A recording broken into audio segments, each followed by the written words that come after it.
Hello friends, welcome to the try for tyros. This is Gaurav Pandey.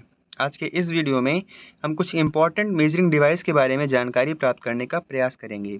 इस video में मैंने 15 question को ऐड किया है जो किसी न किसी वनडे एग्जाम्स के प्रीवियस ईयर क्वेश्चन पेपर से लिए गए हैं। ऐसे परीक्षार्थी जो किसी वनडे एग्ज़ाम की तैयारी कर रहे हैं या किसी भी टीचिंग एग्ज़ाम की तैयारी कर रहे हैं, उन सभी के लिए यह वीडियो बहुत ही महत्वपूर्ण होगा। इन 15 क्वेश्चन के माध्यम से हम सारे इम्पॉर्टेंट मेजरिंग डिवाइस को समराइज़ करने का प्रयास करेंगे और इस एक वीडियो के माध्यम से आप मेजरिंग डिवाइस से संबंधित जितने भी क्वेश्चंस हैं उनको सॉल्व करने के लिए पूरी तरह से सक्षम हो जाएंगे। तो आइए वीडियो को स्टार्ट करते हैं, जिसमें हम मेजरिंग डिवाइस को समझने का प्रयास करेंगे। आज का हमारा पहला प्रश्न है, गतिमान वाहनों की गति मापने के लिए किस यंत्र का प्रयोग किया जाता है? गतिमान वाहनों की गति मापने के लिए किस यंत्र का प्रयोग किया जाता है? पहला ऑप्शन है अल्टीमीटर, दूसरा ऑप्शन है अमीटर, तीसरा है ऑडियोमीटर और चौथा ऑप्शन है एक्सीलोमीटर। तो जो चौथा ऑप्शन एक्सीलोमीटर है, यही इसका सही उत्तर है। गतिमान वाहनों की गति मापने के लिए एक्सीलोमीटर नामक मापक उपकरण का प्रयोग किया जाता है। इसके अलावा अल्टीमीटर, इसका प्रयोग ऊंचाई पर उड़ते हुए विमान की ऊंचाई मापने में किया जाता है। अमीटर का प्रयोग विद्युत धारा की तीव्रता को मापने के लिए, जबकि ऑडियोमीटर का प्रयोग ध्वनि की तीव्रता को मापने के लिए किया जाता है। तो आज का हमारा दूसरा प्रश्न है, वायु तथा गैस के भार और घनत्व को मापने के लिए किस मापक यंत्र का प्रयोग किया जाता है? पहला ऑप्शन है एरोमीटर, दूसरा ऑप्शन है एनीमोमीटर, तीसरा ऑप्शन है अमीटर और चौथा ऑप्शन है बोलोमीटर।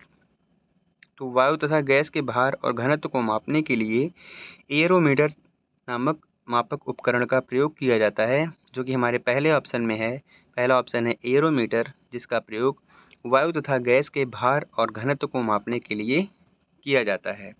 इसके अलावा एनीमोमीटर का प्रयोग वायु की शक्ति या शक्ति मापने वाले यंत्र के तौर पर किया जाता है, जबकि अमीटर का प्रयोग विद्युत धारा की तीव्रता को मापने के लिए और बोलोमीटर का प्रयोग ऊष्मीय विकिरण को मापने के लिए किया जाता है। आज का हमारा तीसरा प्रश्न है, ऊष्मीय विकिरण के लिए किस मापक यंत्र का प्रयोग किया जाता है? पहला ऑप्शन है कैलोरीमीटर, दूसरा ऑप्शन है बोलोमीटर, तीसरा ऑप्शन है एनीमोमीटर और चौथा ऑप्शन है बैरोमीटर। यहाँ पर जो दूसरा ऑप्शन है बोलोमीटर, यही इसका सही उत्तर है। बोलोमीटर नामक मापक उपकरण का प्रयोग ऊष्मीय विकिरण को मापने के लिए किया जाता है। पहले ऑप्शन में है कैलोरीमीटर का प्रयोग ऊष्मा की मात्रा को मापने के लिए, जबकि एनीमोमीटर का प्रयोग वायु की शक्ति या शक्ति मापने वाले यंत्र के तौर पर किया जाता है और बैरोमीटर का प्रयोग वायुमंडलीय दाब को मापने के लिए किया जाता है।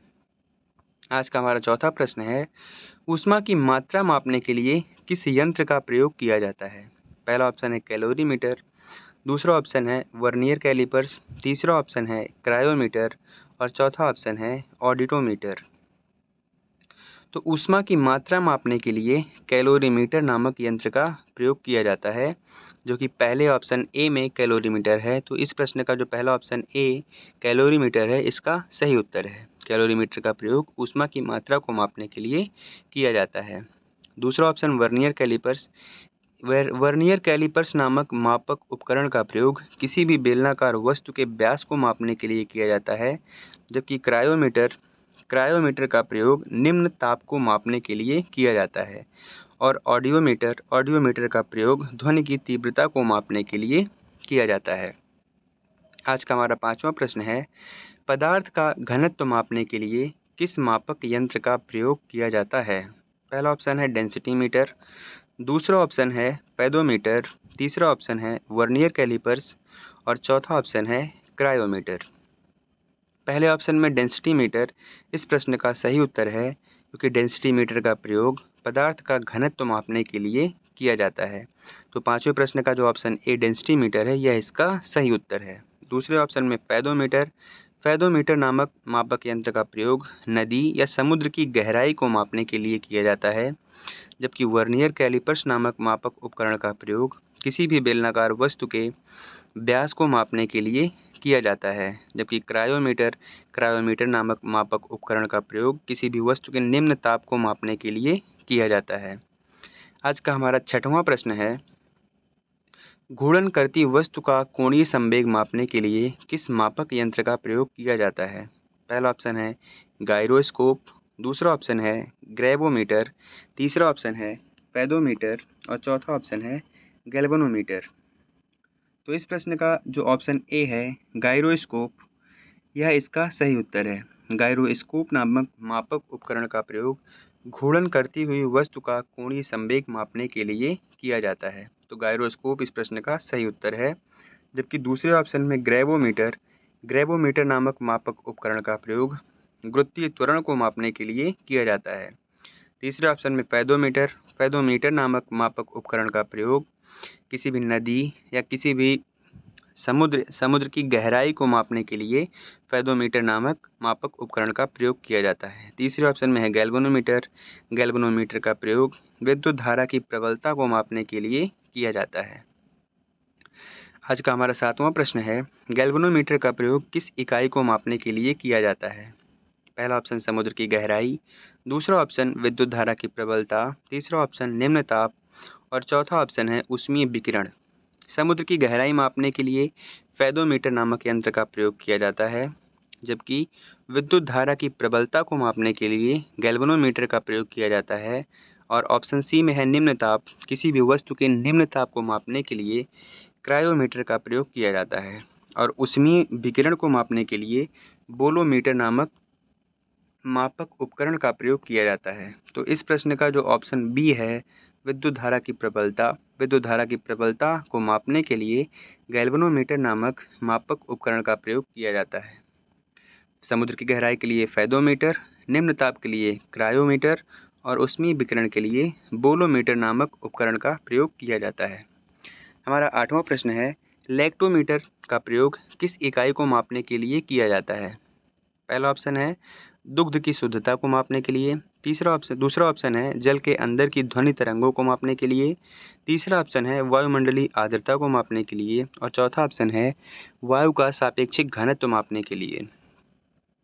8वें प्रश्न का जो पहला ऑप्शन है दुग्ध की शुद्धता को मापने के लिए लैक्टोमीटर नामक मापक उपकरण का प्रयोग किया जाता है, जबकि जल के अंदर की ध्वनि तरंगों को मापने के लिए पेडोमीटर, जल के अंदर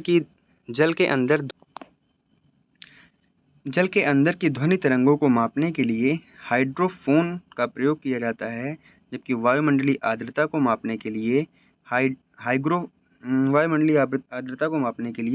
हाइग्रोमीटर का प्रयोग किया जाता है। और हाइड्रोमीटर नामक मापक उपकरण का प्रयोग वायु का सापेक्षिक घनत्व मापने के लिए किया जाता है। एक बार फिर से क्लियर कर लेते हैं। दुग्ध की शुद्धता को मापने के लिए लैक्टोमीटर का प्रयोग किया जाता है, जबकि हाइड्रोफोन का प्रयोग जल के अंदर की ध्वनि तरंगों को मापने के लिए किया जाता है। और वायुमंडलीय आर्द्रता को मापने के लिए हाइग्रोमीटर का प्रयोग किया जाता है और वायु का सापेक्षिक घनत्व मापने के लिए हाइड्रोमीटर का प्रयोग किया जाता है। आज का हमारा 9वां प्रश्न है, पानी के जहाज में समय ज्ञात करने के लिए किस मापक उपकरण का प्रयोग किया जाता है? पहला ऑप्शन है क्रोनोमीटर, दूसरा ऑप्शन है क्रास्कोमीटर, तीसरा ऑप्शन है डेलोमीटर और चौथा ऑप्शन है डायनेमोमीटर। क्रोनोमीटर नामक मापक उपकरण का प्रयोग पानी के जहाज में समय ज्ञात करने के लिए किया जाता है। दूसरे ऑप्शन में है क्रेस्कोमीटर का प्रयोग पौधों की वृद्धि को मापने के लिए किया जाता है। तीसरे ऑप्शन में है डेलोमीटर का प्रयोग किसी भी वस्तु के आयतन में उत्पन्न हुए परिवर्तन को मापने के लिए डेलोमीटर नामक मापक यंत्र का प्रयोग किया जाता है। जबकि डायनेमोमीटर का प्रयोग इंजन द्वारा उत्पन्न की गई शक्ति को मापने के लिए किया जाता है। आज का हमारा 10वां प्रश्न है, वायुमंडल में उपस्थित बादलों की दिशा एवं गति को मापने के लिए किस यंत्र का प्रयोग किया जाता है? पहला ऑप्शन है डायलेटोमीटर, दूसरा ऑप्शन है नेफोस्कोप, तीसरा ऑप्शन है रेडियोस्कोप और चौथा ऑप्शन है टैकोमीटर। पहले ऑप्शन में है डायलेटोमीटर का प्रयोग आयतन में परिवर्तन को मापने के लिए किया जाता है, जबकि नेफोस्कोप, जो कि इस प्रश्न का सही उत्तर है, नेफोस्कोप नामक मापक उपकरण का प्रयोग वायुमंडल में उपस्थित बादलों की दिशा एवं गति को मापने के लिए किया जाता है। दूसरे ऑप्शन में है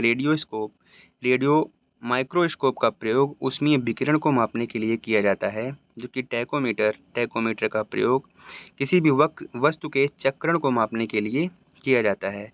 तो 10वें प्रश्न का जो सही उत्तर है वो ऑप्शन बी नेफोस्कोप है, जिसका प्रयोग वायुमंडल में उपस्थित बादलों की दिशा एवं गति को मापने के लिए किया जाता है। 11वां प्रश्न है, वर्षा की मात्रा मापने के लिए किस उपकरण का प्रयोग किया जाता है?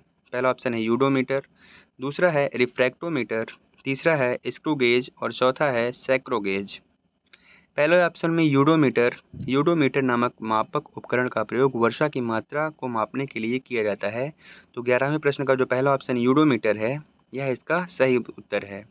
यूडोमीटर के अलावा रेन गेज का प्रयोग भी वर्षा की मात्रा को मापने के लिए किया जाता है। दूसरे ऑप्शन में रिफ्रैक्टोमीटर का प्रयोग पारदर्शक माध्यम के अपवर्तनांक को मापने के लिए किया जाता है। तीसरे ऑप्शन में स्क्रू गेज नामक मापक उपकरण का प्रयोग किसी भी महीन तारों के व्यास को मापने के लिए किया जाता है, जबकि सैक्रोगेज का प्रयोग किसी भी वस्तु में शर्करा की सांद्रता को मापने के लिए किया जाता है। तो इस प्रश्न का जो पहला ऑप्शन ए है वह इसका सही उत्तर है। 12वां प्रश्न, ऊंचाई को मापने वाला यंत्र कौन सा है? पहला ऑप्शन सेक्सटेंट, दूसरा ऑप्शन स्फेरोमीटर, तीसरा है स्फिग्मोमैनोमीटर और चौथा है थियोडोलाइट। तो जो 12वां प्रश्न है इसका जो पहला ऑप्शन सेक्सटेंट का प्रयोग किसी भी वस्तु की ऊंचाई को मापने के लिए किया जाता है, जबकि स्फीरोमीटर का प्रयोग सतह की वक्रता मापने वाले यंत्र के रूप में किया जाता है। मतलब किसी भी सतह की वक्रता मापने के लिए स्फीरोमीटर का प्रयोग किया जाता है। स्फिग्मोमैनोमीटर, इसका प्रयोग ध्वनि में रुधिर दाब को मापने के लिए किया जाता है, जिसे ब्लड प्रेशर कहते हैं। इसे मापने के लिए स्फिग्मोमैनोमीटर का प्रयोग किया जाता है।